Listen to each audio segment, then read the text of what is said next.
Kanker adalah penyakit tidak menular yang merupakan salah satu penyebab tertinggi kematian di dunia. Di Indonesia, jenis kanker yang paling banyak menyebabkan kematian pada pria adalah kanker paru-paru, kanker prostat, dan kanker kolorektal.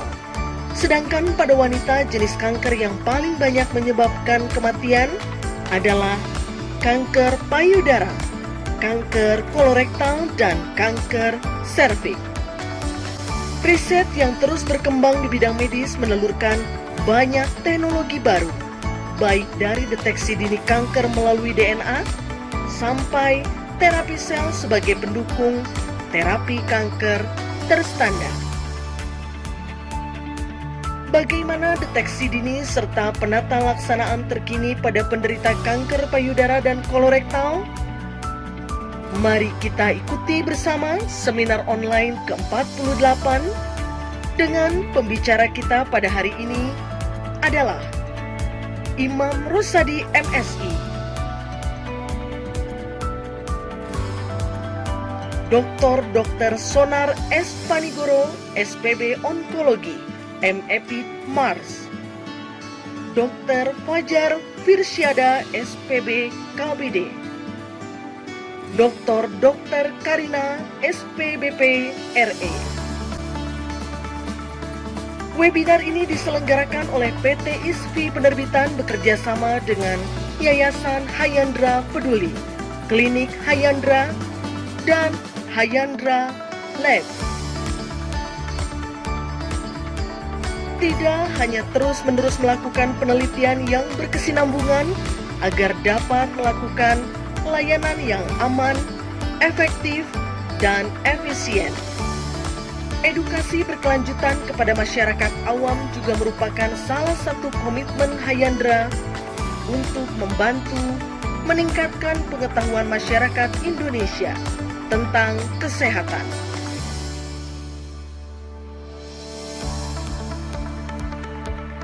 Izinkan sebelum kegiatan dimulai kami menyampaikan beberapa tata tertib yang harus ditaati peserta selama kegiatan berlangsung. Sejawat wajib menonaktifkan mic dan kamera selama kegiatan berlangsung. Sejawat dipersilahkan mengajukan pertanyaan dengan menuliskannya pada Q&A. Selama acara berlangsung, host akan mematikan mic dan kamera. Saat acara selesai, semua kamera akan diaktifkan kembali. Dan Bapak Ibu dimohon untuk mendengarkan materi sesuai dengan waktu yang telah ditentukan. Kepada moderator kita pada seminar online kali ini, Dr. Anggara Mahardika, SPOG, disilahkan untuk memulai acara.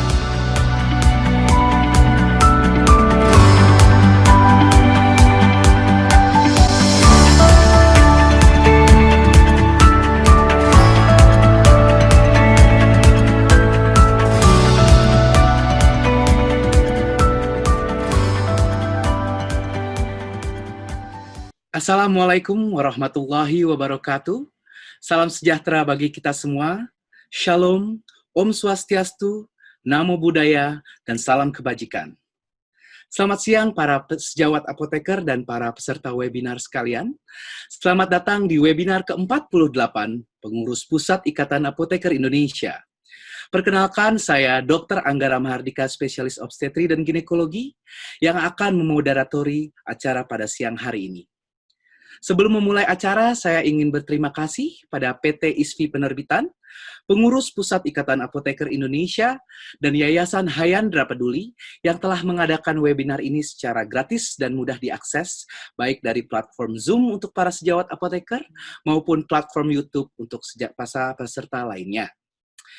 Topik webinar pada hari ini sangatlah menarik, yaitu mengenai penata laksanaan terkini penyakit kanker payudara dan kolorektal.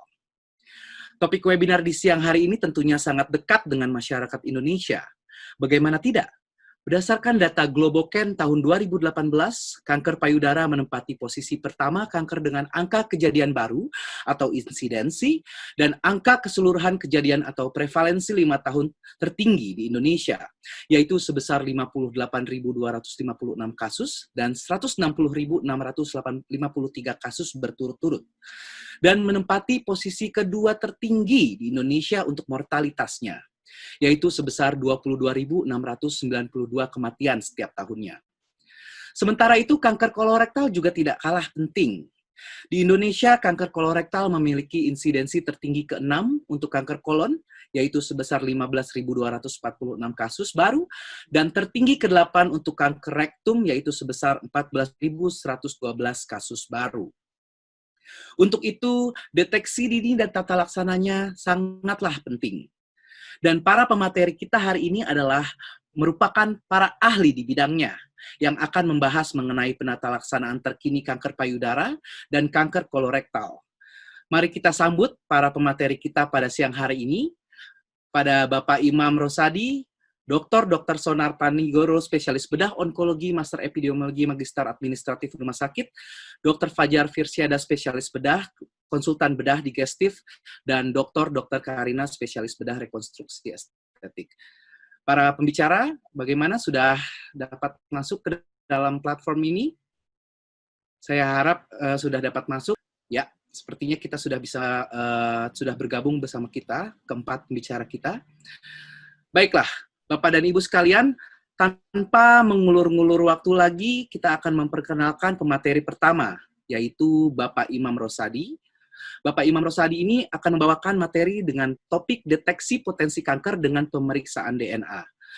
Bapak Imam ini merupakan seorang di bidang bioteknologi dan pendidikan S1 Biotek di Universitas Al-Azhar dan S2 Biotek di ITB, menulis lebih dari 20 jurnal ilmiah nasional dan internasional, dan merupakan Scientific Director di Hyandra Lab. Kepada para sejawat, nantinya bila ada pertanyaan silahkan menulis pada kolom Q&A untuk topik pertama di layar sejawat sekalian. Kepada Bapak Imam, apakah sudah siap? Siap. Baik, kepada Bapak Imam dipersilakan. Terima kasih kepada Dr. Anggara atas waktunya. Pada kesempatan kali ini, saya akan presentasi mengenai deteksi potensi kanker dengan pemeriksaan DNA.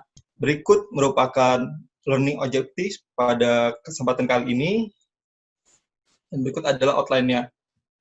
Baik, yang pertama, perlu diketahui teman-teman terkait sel, genom, dan gen. Seperti yang kita ketahui bersama, bahwa setiap organisme itu tersusun atas unit sel.